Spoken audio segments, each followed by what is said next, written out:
তো বন্ধুরা, তোমাদের সবাইকে জানাচ্ছি যে আজকের দিনটা হলো বছরের একদম শেষ দিন, 31শে ডিসেম্বর। যেহেতু আজকে হলো সব মুহূর্তকে ভুলে যেতে হবে, এবার শুধু 25-এর জন্য অপেক্ষা করতে হবে।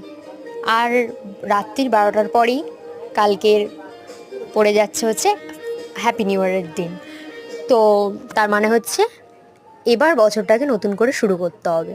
তো আমি পড়তে যাব। এবার সকাল থেকে যেগুলো করেছিলাম সেগুলো দেখানো হলো না, কিছু কিছু কাজ হয়ে গিয়েছে। আর এখন রান্না হচ্ছে, খেয়ে দিয়ে তারপর আমি পড়তের জন্য রওনা দেবো। এই দেখতেই পাচ্ছ তোমরা, এখানে রান্না হলো।